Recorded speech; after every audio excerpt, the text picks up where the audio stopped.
Ah, my little ones, you're back. I have another story for you about Kito, Mira, and the secrets of Nairobi Neo. Today's tale takes us to a beautiful part of the city called Kileleshwa. Quiet, leafy, and full of mystery. But here's the twist. This story isn't about grand buildings or busy markets. No, today we're following the sneakiest, sassiest creatures in the city, the cats. And you'll see how Kito's clever gadgets and Mira's gentle spirit help them solve a mystery like no other. It all started on an ordinary evening. Kito and Mira were walking through Kileleshwa after visiting a friend. The sun was setting, casting long shadows that stretched across the sidewalks. Everything was peaceful. But then something strange caught Kito's attention. He stopped suddenly, frowning, and adjusted his goggles to zoom in on the rooftops. Mira looked at him, her eyes curious. "What is it, Kito?" she asked. He squinted, focusing his lenses. "There's something odd about those shadows. They look shorter." As Mira watched, Kito adjusted his goggles again, flipping to a night vision setting. And that's when he saw it. Shadows were disappearing, fading away as if they'd been erased. "Mira, look!" he whispered, pointing up. "The shadows aren't matching up with the buildings. It's like someone's taking them." Suddenly, a soft voice from the shadows made them jump. "You noticed it too, They turned and saw a sleek brown and white cat, sitting on a low wall, her eyes glinting like jewels in the twilight. She was gazing at them with a look of deep suspicion and a hint of amusement. Who are you?" Mira asked, her voice gentle as she crouched down to meet the cat's gaze. "My name is Sisi, Queen of the Kileleshwa cats," the cat replied, stretching one paw elegantly. "And you're Kito and Mira, the little humans who stick their noses into things, yes?" They exchanged a look, and Kito grinned. "I guess that's us. So, Queen Sisi, what's going on with the shadows?" Sisi sighed dramatically, her tail flicking with irritation. "Ah, that, young one, is the problem of the hour. Shadows are disappearing all over Kileleshwa. We, the cats, are very sensitive to shadows. They're our hiding places, our secret corners, our homes. And when they vanish, well, it's simply unacceptable." Mira leaned closer, her eyes wide with empathy. "That sounds scary, Sisi, but what do you think is causing it?" Sisi turned to her, her whiskers twitching thoughtfully. "Oh, it's not what, but who. The shadows are being stolen, taken by the light thief." Kito raised an eyebrow, intrigued. "The light thief? That sounds like something out of a comic book." Sisi shrugged. "Perhaps, but it's real enough for us. And if you two want to help, we could certainly use it. We need someone who can climb, sneak, and, oh, let's be honest, spy a little." Kito's eyes lit up and he gave a mischievous grin. "Sounds like a job for my gadgets." "And my heart," Mira added, smiling warmly at Sisi. "We're in. Lead the way." Under Sisi's guidance, Kito, Mira, and a group of cats set off through the alleys of Kileleshwa. The cats moved like shadows themselves, darting and weaving through the night, and Kito followed closely, his goggles flashing as he scanned for clues. At one point, Sisi stopped abruptly, her nose twitching. "Do you smell that?" she asked, giving Mira a questioning look. Mira tilted her head, trying to catch the scent. "It smells kind of like metal, like something electric." Kito adjusted a setting on his watch, which glowed with a soft blue light. "I've got a sensor that can track electromagnetic pulses. Let's see if there's anything unusual." He tapped a few buttons and his watch let out a soft beep. The screen lit up, showing a faint trail leading around a corner. "This way," he whispered, leading the way as the cats followed silently. As they turned the corner, they saw a strange device attached to the side of a building. It was a small, boxy machine with wires and lights, and it buzzed softly as it emitted a faint beam of light that seemed to pull in shadows like a magnet.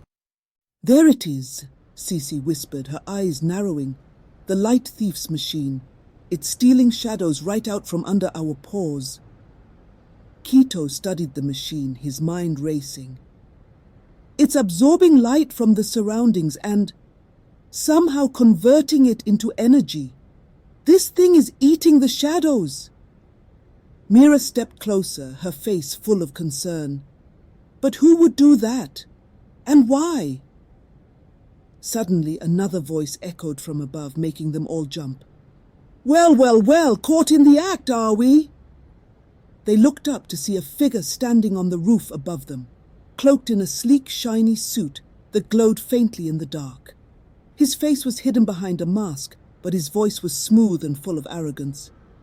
"I am Elias Sterling," he announced, his voice echoing through the night. "And I am here to brighten things up a bit." Kito scoffed, his eyes narrowing. "So you're the light thief. Why are you stealing shadows, Elias?" Elias chuckled, shrugging. "Shadows, light. It's all energy, young man, and energy is power. I'm simply collecting what's there for the taking. After all, why should this city have darkness when it could be brighter?" Mira shook her head, her eyes full of empathy for the cats. "But you're taking their homes, their hiding places. Don't you care about what it's doing to the animals?" Elias waved a dismissive hand.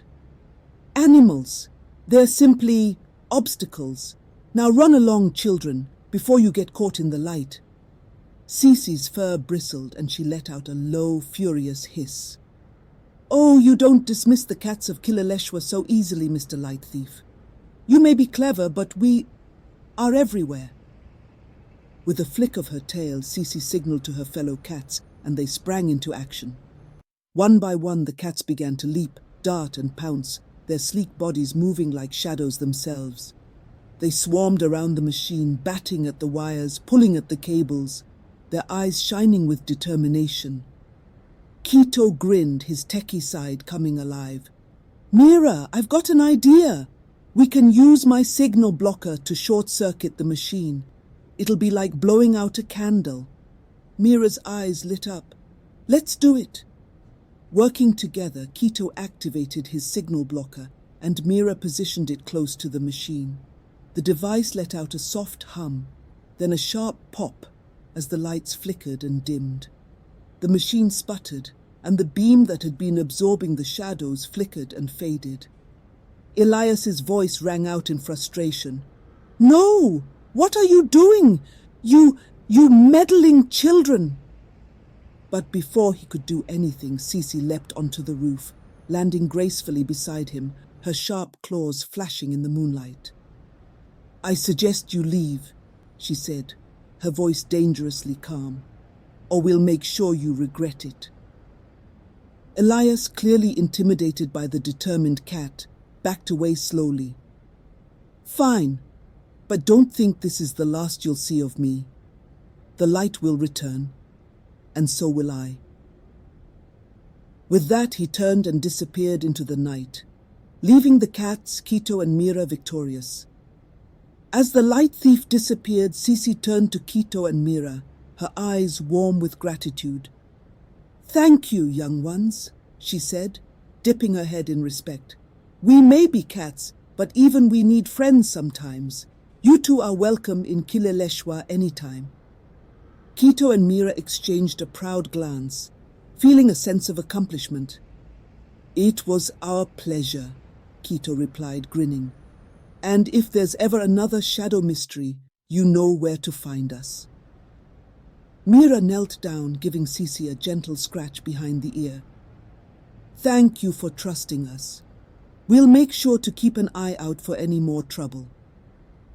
With a flick of her tail, Cece signaled for her fellow cats to regroup. They padded quietly back into the shadows, their home restored, and their spirits calm once more. As Kito and Mira walked back through the streets of Kileleshwa, they looked up at the rooftops, where the shadows had returned, long and mysterious. Mira smiled, her voice soft. You know, Kito, it's amazing how much the animals do to protect this city. They're like guardians, even when no one notices. Kito nodded, adjusting his goggles and glancing back one last time at Cece's shadow disappearing into the night. Yeah, and I guess every shadow tells a story. We just have to look close enough to see it. And so, little ones, Maitu says, remember this.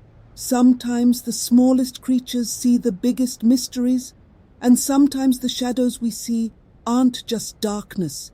They're a home, a hiding place, and a reminder that not all heroes have to be seen.